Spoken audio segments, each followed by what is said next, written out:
My behavior under substances became too problematic to be around people. Tons of isolating when I was a freshman at NYU. I was a big fish in a small pond. Becoming a freshman at NYU, all of a sudden you're a tiny fish in the ocean. Right. The truth about me becoming a musician was I just desperately wanted to be a musician and love music. But tangentially, I felt that it was hard for me to just walk up to someone and say, hey, my name is Matt. So I figured if I go on stage and make a spectacle out of myself, they'll come in and say hello to me. Alcohol and drug use. Did it accelerate in college, or did it diminish, or was it not an issue? It definitely accelerated. There's no question. Any consequences as a result of it? My whole life, consequences. Can you talk a little bit about that? Labeled a slow learner. I always felt a little bit always different. felt like there was something wrong with me. Embarrassed. Wasn't ready to see myself. I can't go any lower. Don't sell yourself short. Uncovering all those feelings. Everything was lifted at that moment. This really wasn't about not drinking. Hi, I'm Corey Rabin. Welcome to Crosstalk Podcasts. What do we do here? We inspire recovery from addiction, and we discover a better way. Well, whether you're considering a life free from substances or you're already on that path, Crosstalk is here for you. Each episode, we do a deep dive into the experiences and stories of people who have walked the walk of recovery, alongside experts in the field to enhance our understanding about addiction and recovery. Our mission is simple: to help you navigate the challenges and celebrate the victories of your personal journey to a better life. So buckle up and let's hit the road as we embark on this transformative journey together. This is Crosstalk Podcasts, and we have a great episode for you today.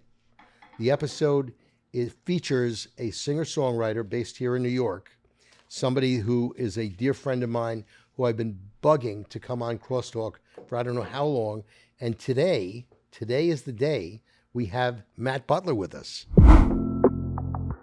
Indeed. Well, I'm glad to finally make my appearance, Corey. You caught me. I've been trying to dodge you for such a long period of time. You have, but I cornered you, and here we are. And I'm very happy to be here. Thank you for having me on the show. You grew up in New York, right? Yes, sir. And so tell us a little bit about how that was.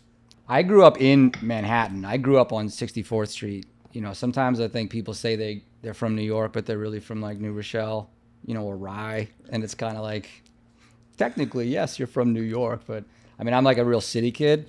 And that sounds strange to people who've lived here but didn't grow up here. I think they envision it as some kind of crazy childhood. Growing up in New York, and I went to high school. I went to 3 high schools, by the way. Not at the same time.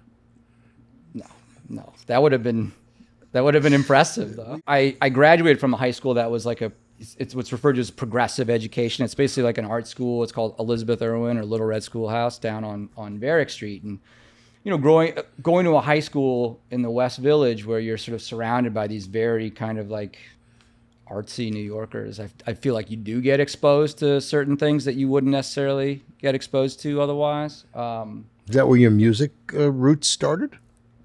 No, music started earlier for me.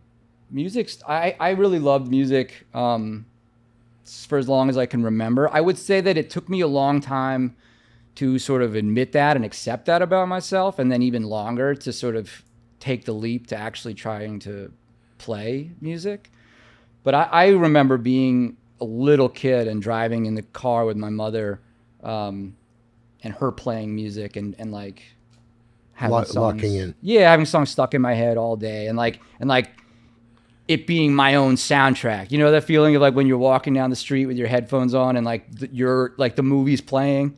Yep. And it's the soundtrack to your life. Like I had that experience when I was like a 4-year-old, in the backseat of a car.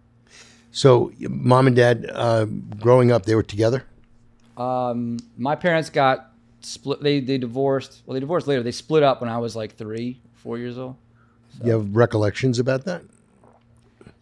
Yeah, I mean, I think so. There's certain memories of like them being together that are more, impressionistic than I would say vivid. But inevitably, having parents that split up is a pretty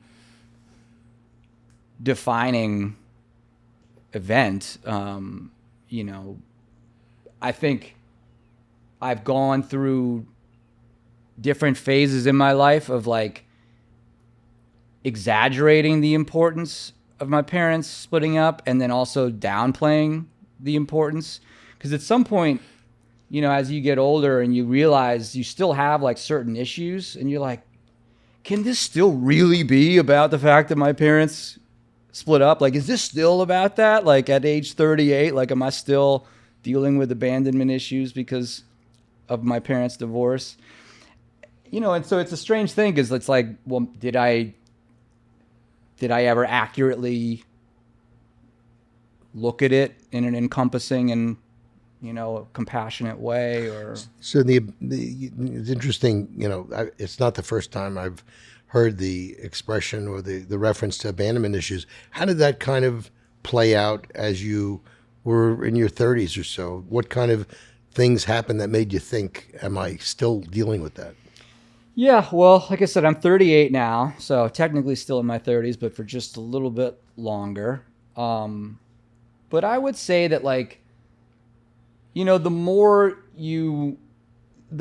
certain like repetitious patterns occur in your life, the harder they become to deny over time. At least in my experience, that like when you see the same thing play out in some other permutation that occurred when I was 25 at 35, it's like you sort of have to say, huh? Yeah, you have to try to really like appraise it, especially because you just, I personally don't want to keep reenacting these types of things in my life. But I would say that, abandonment issues play out with sort of being hyper vigilant in relationships and wanting to, always waiting for the other shoe to drop and catastrophizing, having all kinds of catastrophizing thoughts and trying to preemptively respond to things in order to minimize how much they would hurt. Would you connect those kind of things with any of your alcohol or drug use? For sure. Yeah. Was that one of the precipitating factors, you think, or was there a lot of other reasons? For drinking for picking too much? up. I mean, I mean, that's a mystery, like I don't know. That's sort of the mystery of addiction and like, cause I mean, I'm, there are people that don't have issues with drugs or alcohol that have, the same backstory as me, but they don't necessarily like have the experience that I have when I drink. So I can't imagine a scenario where it can be reduced to one thing. Does that make sense? What I hear from a lot of people, I'm not just talking about Crosstalk, I'm talking about just people generally, is when I picked up a drink or a drug, immediately I felt like I fit in. Sure. And, that's the overriding, kind of arc that I hear, and I identify with that entirely. That before I did that, I felt like, what's the expression? A black tuxedo with a brown pair of shoes, and all of a sudden I was a good dancer. I was funnier. Everything worked out. I had all the girlfriends I wanted, all the friends I wanted. I was the life of the party. It all seemed to be perfect. It was my perception of it. None of it was true. Yeah. Yeah. No, I mean, I can relate to that 100%. I would say that as my drinking progressed, I did not continue to feel that way. When my life was falling apart and I was breaking everybody's hearts around me and hurting my close friends and family, like it did not give me that same sense of belonging. It contributed to a further sense of alienation. What age did you cross the line where it stopped being fun? I was always there. I was there before I even started drinking. Like, I'm a guy who was, kind of on the edge since I can remember. I don't really recall ever there being a time in my life where I felt the absence of that level of self-consciousness. Interesting. So your parents don't live together. I assume you had a relationship with both mom and dad. Correct. And you have a younger brother. Yeah, I have an older brother who's my full brother, And then my dad is remarried and has 2 kids. So I have a younger half brother and a younger half sister. Okay. And how's your relationship with them? Great. I love them. It's a blessing to have them. It really is cool. That's great. And I'm sure the little ones look up to you. You'd have to ask them that question. It's weird. I mean, my little sister is like 15 or 16 and she's like pretty cool. So she's like this 15-year-old, 16-year-old high school girl. And so if she's the cool one, man, as far as like I look up to her, you know, and I want her to think I'm cool. And she makes fun of me because I'm always like trying to like remind her, like, Lauren, at one point I was cool. I promise you, you know, and my relationship with my younger brother is a little different. He's older. He's like 22. You know, we've kind of bonded over sort of brotherly things. But it's a really nice experience to have because, you know, it's like anything else. Like I can try to avail, you know, I can try to offer them my experience in any ways that I can try to be helpful to them. And You know, I remember, I think there were some times where, because of your drug use, that you had restricted access to your siblings. to answer your question is I think, you know, under the influence, I wasn't necessarily always a safe person to be around. And that could mean coming home drunk and leaving a door open. You know, it could mean emotional flare-ups. It could mean, you know, all kinds of different erratic behavior. And also just really setting a bad example, you know, being somebody that you're like, you know, especially for a young kid, like, why is, you know, my brother acting the way he's acting? You know, I think it's really more about that than anything else. It's just like, this is potentially disturbing behavior for a young kid. You know, I got to a point where like my behavior, my behavior under substances became too problematic to be around people, you know? Did you end up alone? Sure. Oh, well, I also would use alone deliberately. Was that your preference? I mean, yeah, it's hard to say. I think it's just, rather than say preference, I would say it's like, that's what happened. You know what I mean? Like, that's where I led myself to, or where I was led to. I don't think my preferences necessarily played a lot into what the late era looked like for me, if that makes sense. Yeah, it does. It's actually, you know, this is what's happening next. It's happening. It's not choices. Yeah. But, you know, starting out, I don't think there's a desire to isolate and, you know, do these things on our own. The desire was to fit in and have fun and be social, and you end up in a different kind of place. I had a pretty close group of different friends in high school that, like, I would get drunk with very regularly and listen to music with, and like really classic, like sit in my bedroom and get wasted and just listen to music and talk bullshit about whatever, you know. But like, I think that's like a kind of a normal like high school thing. But there was always like a real darkness to me and to what would come out, especially, you know, under the influence. And I tended to gravitate to people that like had some of that in them. Like, you know, fortunately I can say that I do have a couple close friends from those days that are sober now, you know, which is kind of like, you know, it's amazing. Get sober before you or after you or both? Well, some people don't, you know, they get sober and then they're not sober and then they get sober again. And, you know, so it's hard to, the timelines are not always concomitant in that way. But, you know, I don't know what I'm trying to say. I'll say that sometimes I was sober first, then they were sober first. And then it was like leapfrog. You went to college? I did. And tell me a little bit about how that was. You were doing a lot of stuff in high school, I imagine. That continued? Yeah.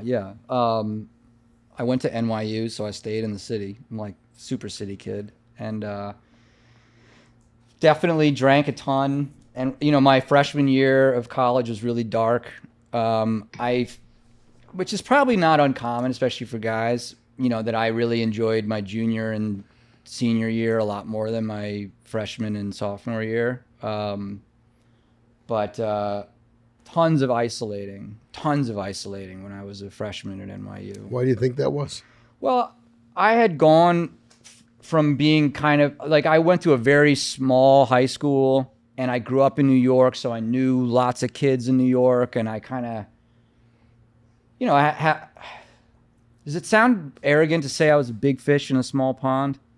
Yeah, absolutely. Okay. Well, then at the risk of sounding arrogant, like I felt like I was a big fish in a small pond. Maybe that was better. I perceived myself that way.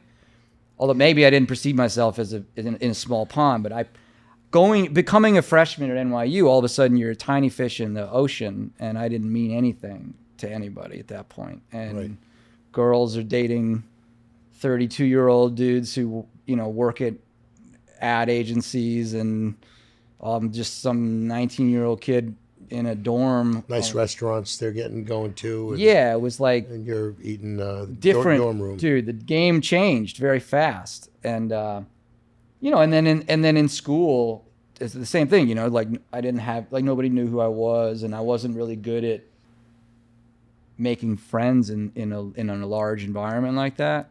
One of the reasons why I think I became a musician, although this is a tangential reason, the truth about me becoming a musician was I just desperately wanted to be a musician and love music. But tangentially, I felt that it was hard for me to just walk up to someone and say, hey, my name is Matt, particularly walk up to a girl and say, hey, my name is Matt. So I figured if I go on stage and make a spectacle out of myself, they'll come in and say hello to me. Yeah, the guitar is a magnet. It's something. That's true. It's something, yeah. I mean, but does that make sense? Like if I could... Yeah. You have some kind of a thing going for you, as opposed to just being somebody who's sitting in the crowd, clapping like everybody else. Yeah, and I think I felt sort of so small in my own way that I felt that, like, why would anybody pay attention to me if I didn't really figure out how to distinguish myself and make myself exceptional? Why would anybody care? Alcohol and drug use. Did it accelerate in college, or did it diminish, or was it not an issue? No, I mean, I just think it was like always... I kind of, like, by the time I was 15, 16, I was in pretty high gear, pretty young. I mean, it definitely accelerated. There's no question. And I would say that, like, my body's reaction to things changed a Any lot. consequences as a result of it? Yeah, sure. So can you talk a little bit about that? My whole life, consequences, just... Any arrests? Yes. That came right before I got arrested on like a Friday night and was supposed to graduate from high school on Monday, where the ceremony was. And I spent the weekend in central bookings and got out of central bookings like just in time to get to the graduation. And then I had to do a lot of community service at one point, and I was starting NYU, and ironically, or coincidentally, I should say, I had to clean Washington Square Park with like an orange vest on. So I would like be out in Washington Square Park with an orange vest cleaning like rats out of the bathrooms. Is that like community service? Yeah. And then go to class, and like people would see me out there, like teachers that were walking around, and like I was just this dude like cleaning the park with a vest on. It's good you were wearing a vest. They wouldn't be able to tell who you were. Yeah, no, exactly. I would just look like I was a good Samaritan at that point, just a good citizen cleaning the park. I got so many cigarette butts out from the cracks of stones in all the different parks, like all the way downtown, like Father Fagan Park, like the little tiny islands, on 6th Avenue. I was just down there picking the cigarette butts out of the crack. But consequences also... just hurting people, just hurting lots of people, which then in turn was heartbreaking to me. So, this is a very different interview, and I like it very much because we're really not into the the weeds of things that everybody goes through. The weeds of things is I did a gram, and then I did 2, and then I did 4, and then I did 6. Fine. Everybody knows that it got out of hand. Could you talk a little bit about what the turning point was? Sometimes we call it a bottom. Why did you make a change, and when did you make a change? You know, I think I had an idea of the person that I wanted to be and the person that I felt that I was, but I got to a point where I could no longer really truly deny the reality of who I actually was and how I was actually behaving. And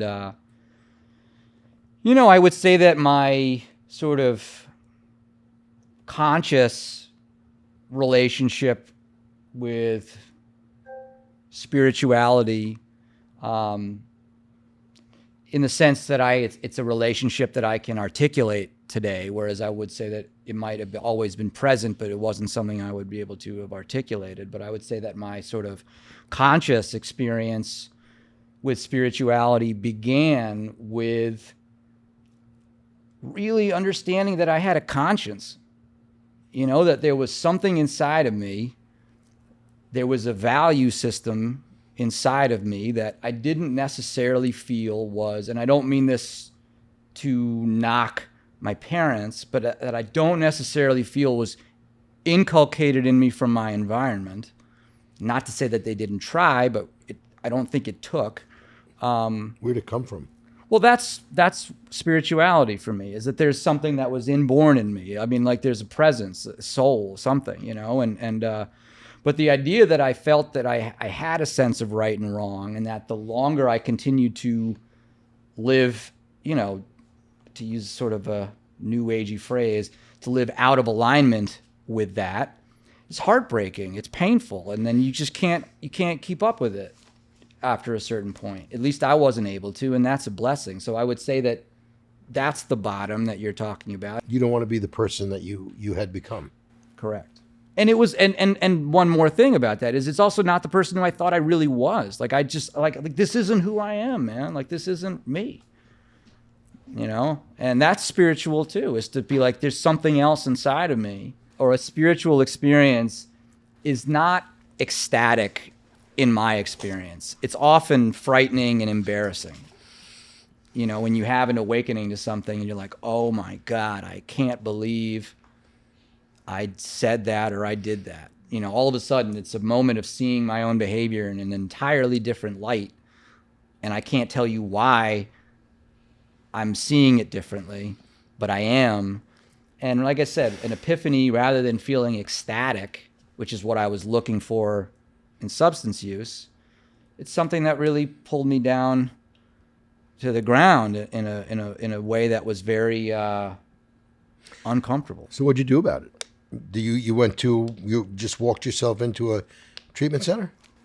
No, I was working for a advertising agency at the time, and I was not performing well there, and I had a inclining that my time there was running short, to say the least, and I somehow miraculously, instead of waiting for that final straw, I had a moment where I just was like, I got to do something here, and I actually came clean to them, and I sent an email to somebody that I worked for, telling them that like the reason why I have been the way I have been is because I'm really struggling right now, and you know, it was incredible that I was willing to do that at that moment, and it was sort of like one of these things where like I can't yank that one back, you know, I can't like go into work on Monday and be like, oh no, by the way, that was just a joke, you know, and so I kind of created some degree of accountability for myself, you know, by doing that. And when you said struggling, did you elaborate?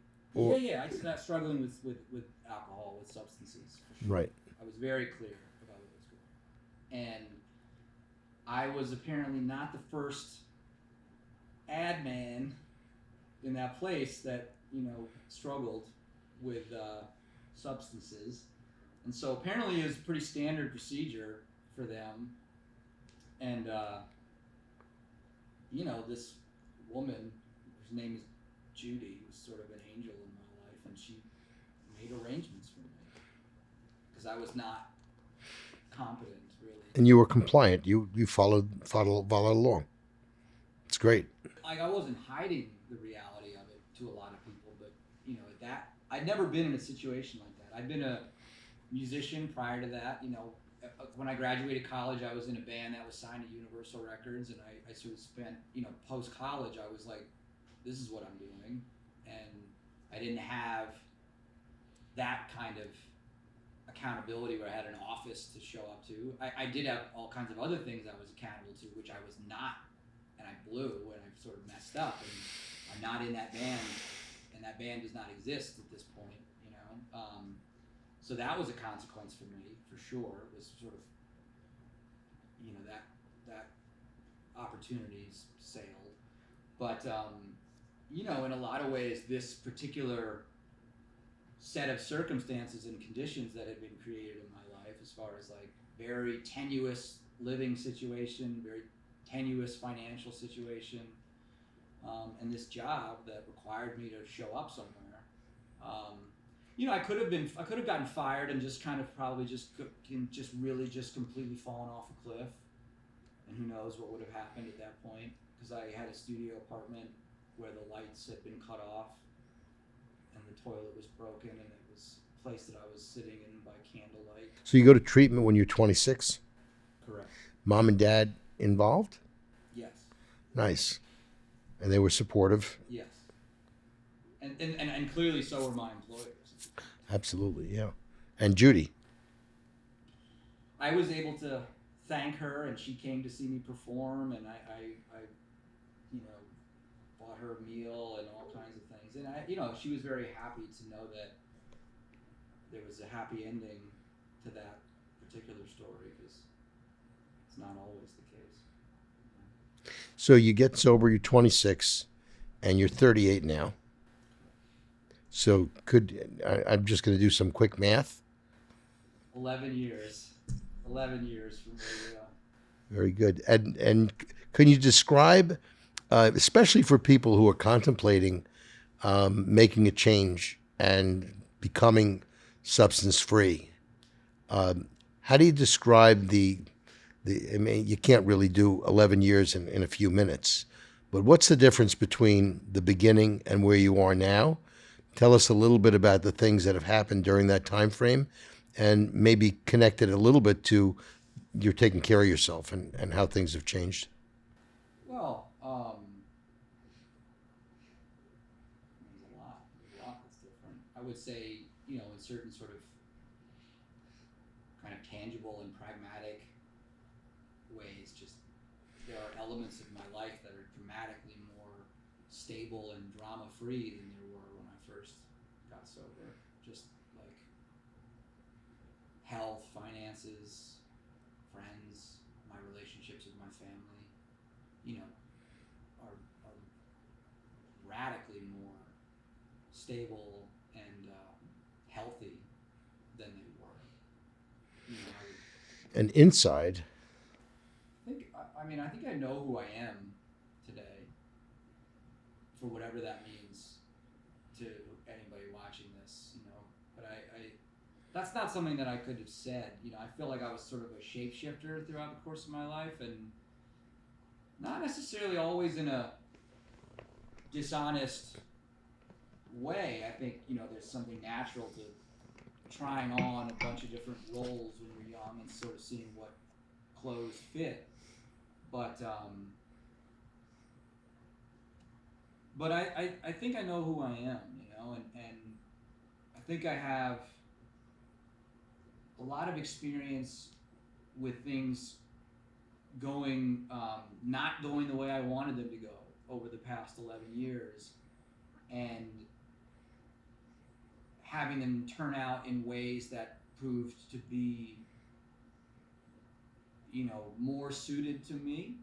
I don't want to say better or worse, because I feel like that's sort of a strange qualitative judgment that doesn't, it's sort of it's not really better or worse. It's sort of different. Like this, like I feel like my life fits me, like things occurred that are right for me. That's something that I feel I've improved at. But I would also say that for me, that sort of falls under the blanket of like knowing who I am and knowing myself better, like understanding sort of what I have to do to take care of myself, and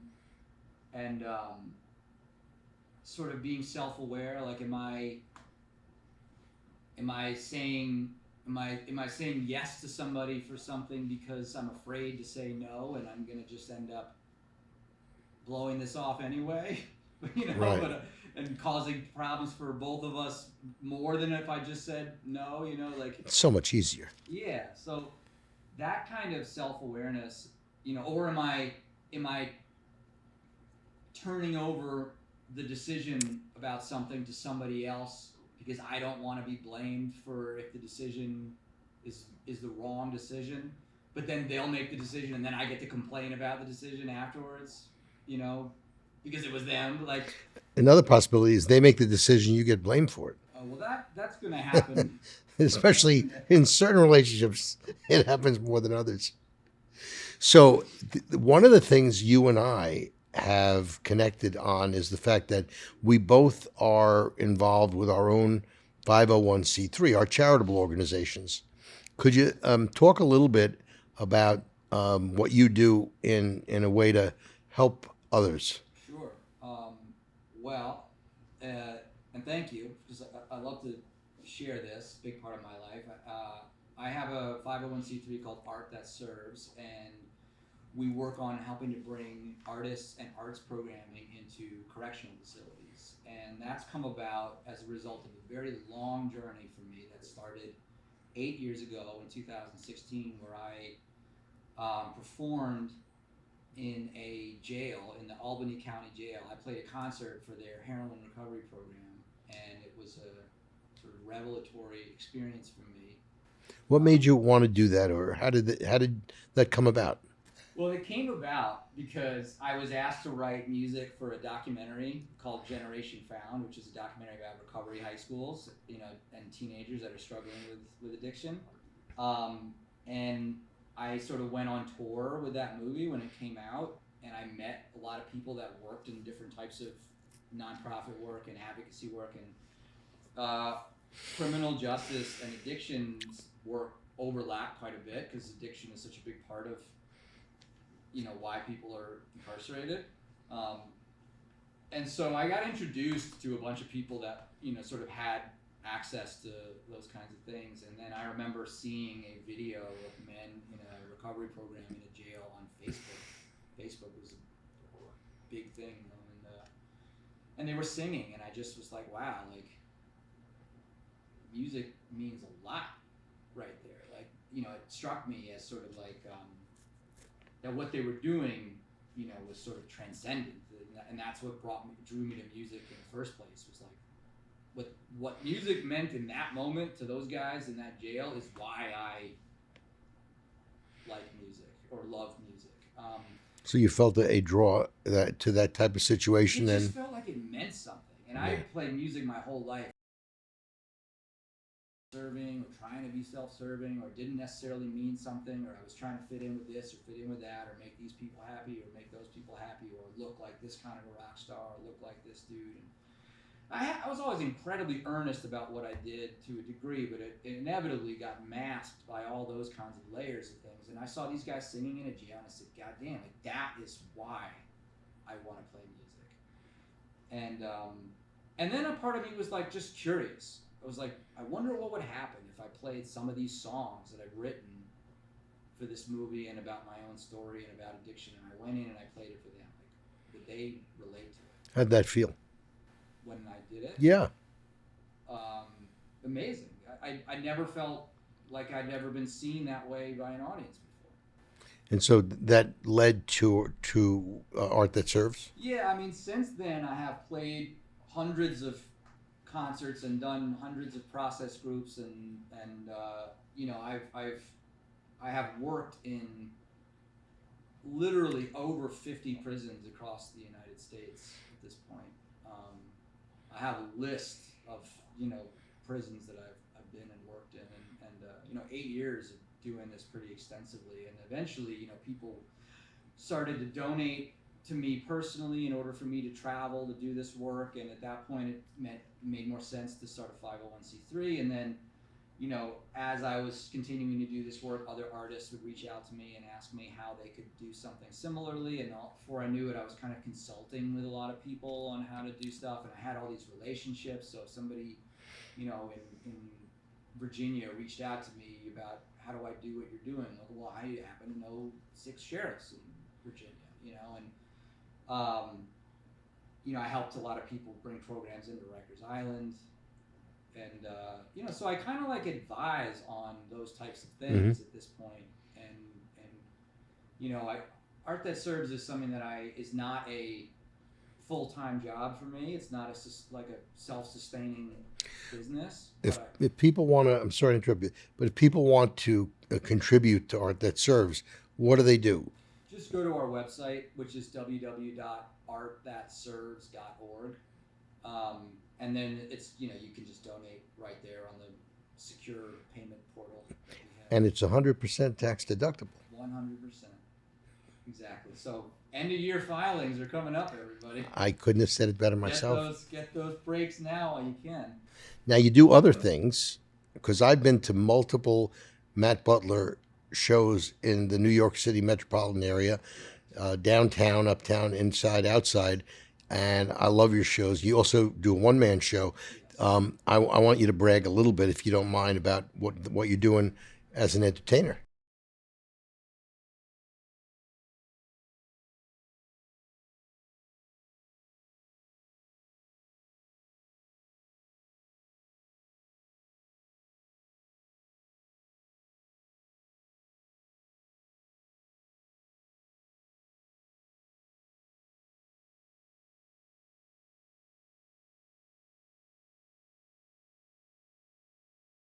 People that I met, and a lot of these things were people, they kind of know that the incarcerated are there. They have an abstract idea that there are people out there that are in prisons, but they don't necessarily have a concrete experience or sort of understand the path to getting there, and sort of how easily it really could be anybody.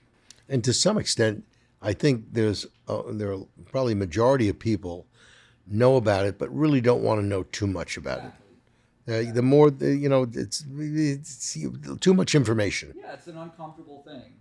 Right. Question. But you dive right into it, and you've created art from that. Yeah, well, so my one-man show is, at some point I just decided to turn what I was doing into a codified thing. And so I do a show, it's called Reckless Sun, and it's a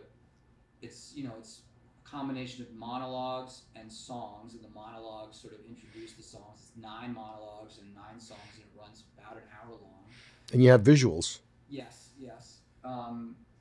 It can be a wide range of productions. I could do it in this room just with that guitar, or I could do it on a stage with proscenium and projectors and all that kind of stuff. I do it with a little wireless microphone and so forth. Oh, Mr. Big Shot, a wireless, huh?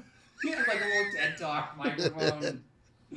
But it's cool because now the show has been growing, and I'm doing it in a lot of performing arts centers around the country. And what I'll do typically is I'll go to a city and I'll do the show in a performing arts center, and I'll do it as like a residency where while I'm there, I'll also do the show in a prison in their community, or I'll do it in a treatment center in their community. And the show, becomes more of this sort of community event where people from the prison, the staff, families of the incarcerated, we typically invite and provide either free tickets or discounted tickets for people from reentry programs or from sober livings, or groups that are connected to that kind of content. And we'll bring all these people together. You know what I love about the content that I've seen with you performing for the incarcerated, is that the folks that are there start sharing in ways that they probably hadn't done before you got there.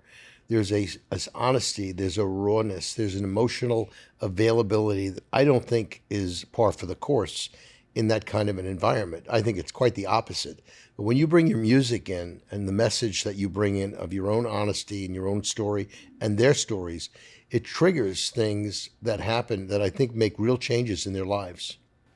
Well, that's very kind of you to say, and I agree with that in the sense that I think it does like change the energy in a space, that allows people to experience a degree of intimacy that they might not otherwise experience. The women's prisons I'm thinking of, some of the women are they're incredible. Some of the things that they realize when they're there, and the stories of when they get out and making real change. Yeah. So we talked about Art That Serves. If somebody wants to know more about your music, where do they go to find that out? My website is www.mattbutlersongs, SONGS, and my name is MATTBUTLER. Or you could look up Matt Butler on Spotify or iTunes. So that's one way to find out about Matt's music. Another way is to hear him sing, which I've asked him to bring his guitar, which is sitting over there on the desk, and he's going to do that. There is a particular song that I love of yours that I'm going to ask you to sing. But before I do that, there's one question I want to ask you. Sure. If you were in a position to give any advice to the young Matt, maybe somebody whose age is, 8, 10, 12, whatever, is there something that you've learned over this 38-year arc of your life that you'd like to share with young Matt that you think might be useful?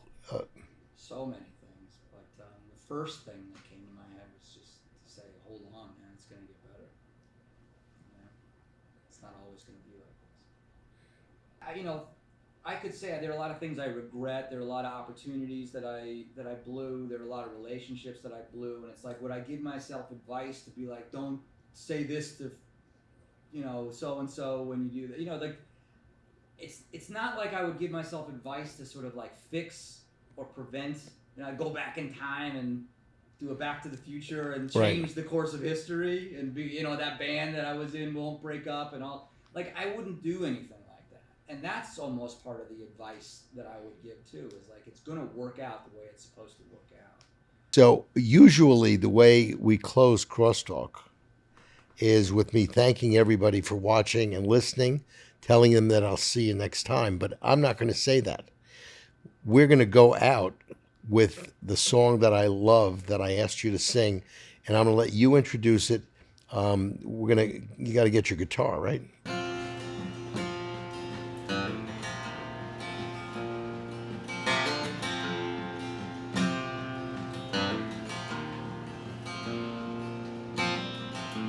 I think I asked too many questions. I know I'll never understand how to help all those around me. I am just one man. There's so many who feel helpless, that there's just too much to be done. But I know it makes all the difference. That revolution has begun. If I can help just one, and he can help just one, and she can help just one. If we can help just one.